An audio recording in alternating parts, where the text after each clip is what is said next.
Bonjour ni hao, and welcome to the Game Boys channel. I am so happy with our first time guest. Hi. It's Mitch. It's me. And the reason why I am so excited about this is A, Mitch is in book club with me. Yes. And I love his opinions. 2, Mitch has a wonderful new podcast called the Mitchcast, which I will link below and above, that you should definitely check out because you're witty and pithy and it makes me excited. And I wanted to collaborate with you because for the Game Boys channel. So you're here. Yes. Yay. I thought that it would be fun to share some of Mitch's thoughts about movies with all of you. So in advance of today, I wore like the only movie thing that I have, which is like a Jaws. It's a Jaws reference, but it says pause, so it's a cat doing the famous poster of Jaws. I love it, like, right? Who knew Hot Topic was so culturally relevant with cat jokes? So this isn't necessarily this is your top 5, like not favorite, but just top 5 movies that you love. Yeah, pretty much. Like, I mean, these are my favorites, but like I don't have like a number. They're not like numerally not ranked. Oh, these are, yeah. So the first one is like a newer film, and it's phenomenal. I have now watched it pretty much every year for the past 3 years. I have a group of friends where we get together and watch this movie. It's Brooklyn.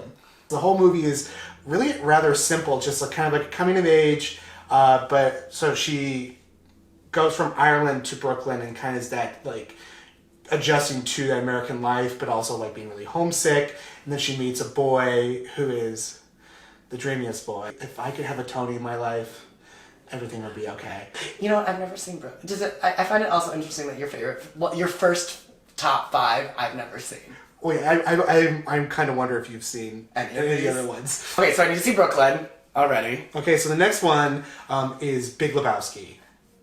I saw that when I was in college. So I saw it! I liked it. I saw that in middle school.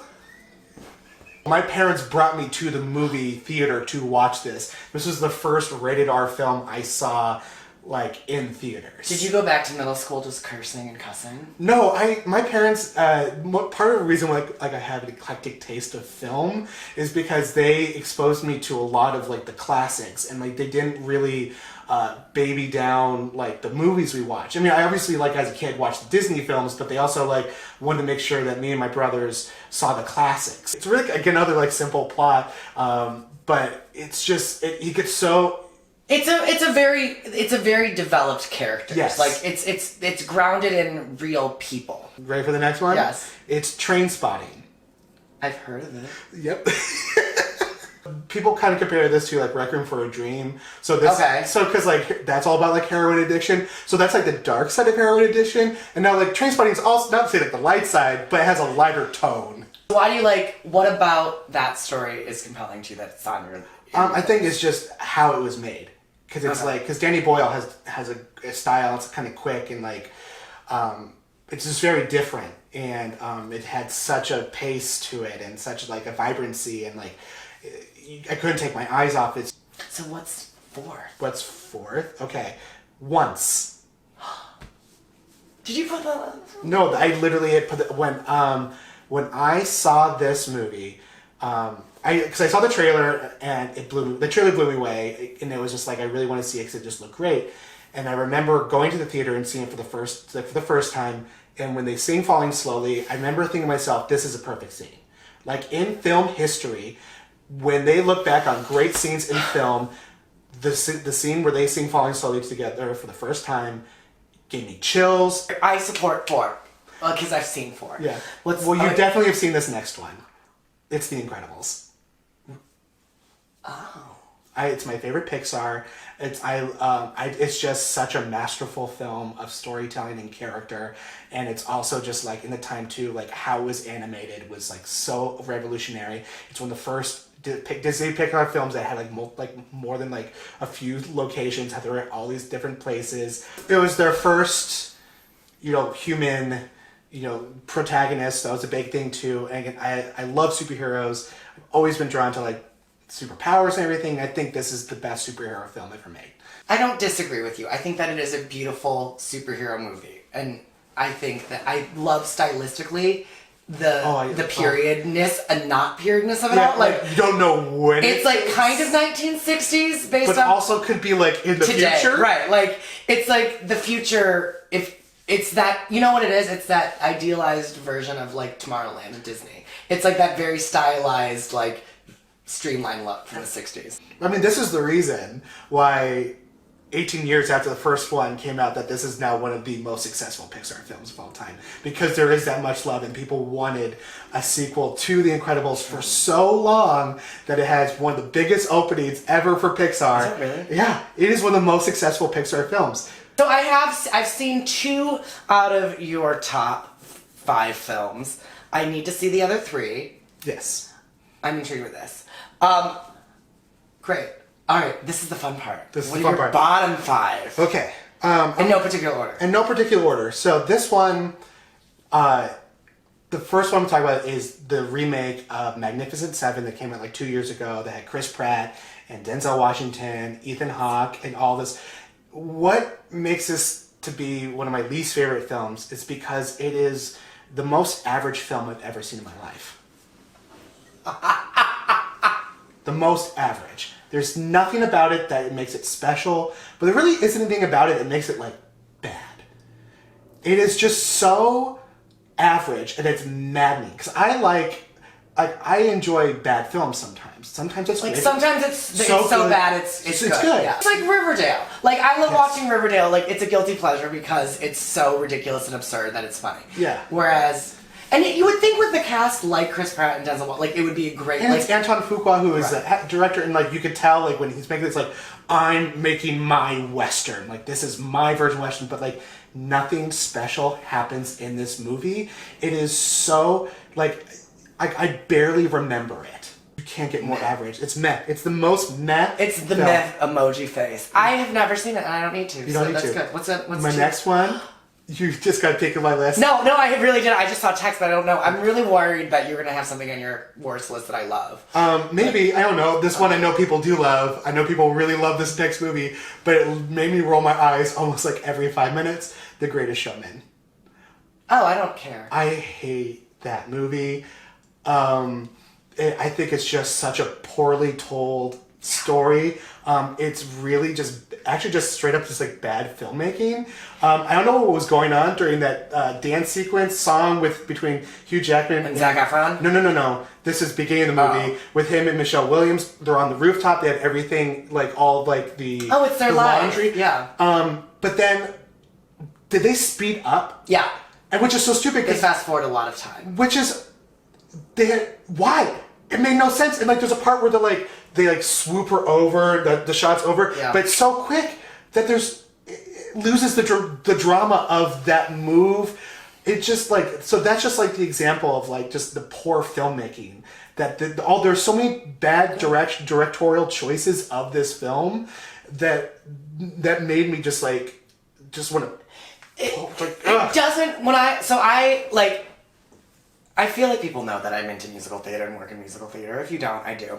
And I love it. It's embedded in my DNA the way film is in yours. And I know something's wrong with a film if I don't want to see it. And I really did not want to see The Greatest Showman. And I finally saw it on, I didn't even see it in the theater. I saw it when it was, on Comcast on demand. I was like, well, might as well. I'm hearing this, song everywhere. And I felt like it was a lot of really cool ideas that someone put together without cohesive storytelling. Also, the music... It's so disjointed. The music, literally, you could have taken those songs and put it in any other musical, and it would have made, there's no, with... This is her you. This is my me. Also, I got it. Did every song have to be an anthem? I support The Greatest Showman being on the list because I think it was overhyped. I think everyone was like, oh my gosh, John, you're gonna love this movie because you love musicals. And I watched it and was like, please don't. I've actually never seen La La Land for the same reason. What is film 3? It is Sin City. I never saw that. It is. This is. But I've seen the poster. This is a movie that's style over substance. Yes. It literally, because it's based off of 3 separate stories based off comic books. Graphic novel. Graphic novels. That's all I know. And so and it's unbelievably violent. To me, gratuitously. Gratuitously, it's grotesque. Again, like, I didn't care about any of the characters. There's like some crossover between each story, but how some go together. But to me, it was just like, I didn't care about anybody. I didn't like what anybody was doing. I thought every character was vile. I thought the imagery that I was watching was just gross. There's a whole part where Guy got his neck slit and he's just like talking through it. It's just like, and so I did come into this one a little overhyped. I also, like, when it came out... when did it come out? Like, I was a freshman in college, so that was 2000... It was, well, Mid-2000s. 2005. Anyway, so... And like the thing is, I hadn't seen a movie in the theaters in a long time, so I was like excited to come back to the theater to see a movie. And it was that? And it was that because it had the trailers looked really cool. Yeah. I liked that it was like black and white, but it had pops of color. Like there was a good visual like aspect to it that it like drew me in. But then when I was like, I hated every minute of that movie. All the movies that made your list of 5, like Sin City's on it. Yeah, I hated that movie, and honestly, coming up with the worst list was a little difficult because like you push those movies out of your head. Yeah. And you don't want to remember the movies you hated. Like these 3 are the ones that like stood out. Like you go like what least favorite? I'm like boom boom boom. These 3 like Sin City was one of them. Easily worst movies I've ever seen. And this was one of them. What's 4? There's 2 left. Batman vs Superman, or Batman v Superman: Dawn of Justice. I support that. So here's something you need to learn about me, about how I watch film. I live vicariously through whatever I watch. I'm very much in the movie. Like if it's an action film, like I'm moving with the action. I get really wrapped up in it. You get caught up in the world of the film, whatever that may be, whether it be Ireland or whether it be like Metropolis. Right. So like I get very much into it, and like I get on the edge of my seat. If it's a really suspenseful film, like I will like my body will like tie itself into a knot. Like you can look at me and know exactly how I'm feeling when I'm watching the movie. Your heart is on your sleeve exactly. when you watch movies. So if you ever watch a movie with me and you look over, and if you ever see me watching the movie like no like this. Like head completely 90-degree angle, right? This here, just perpendicular to my body. You know I hate it. This is me just hating every. What about Batman v Superman? Was it the casting? Was it? Nope, the casting's fine. It was just the script. It was the direction. It was the script. It was also 2.5 hours long with maybe 45 minutes of actual story. The last film. Okay. 5. All right. The big reveal. Jurassic World. I hated every minute of that movie. I hated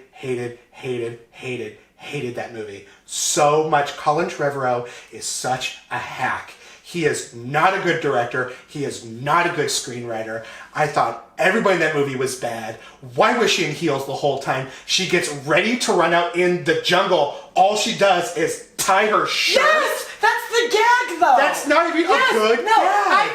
I think that there was a self-aware. I mean, why would you edit in scenes of her running away from a T-Rex in heels if you weren't being winky to the fact that No, they were not being winky. I thought that. Okay, so we and I took this very differently. I took Jurassic World as camp and like a little wink to the original franchise. I would go to Jurassic World. I mean, I would too, but that made me not want to go. Oh my god, everything in Jurassic World was what I love about Disney. A monorail, a good weenie in the center of the theme park. I cried because I was like, they made a real theme park. They finally took what they wanted to do in the first one and actually showed us what Jurassic World would have been like. It was all very grounded in reality.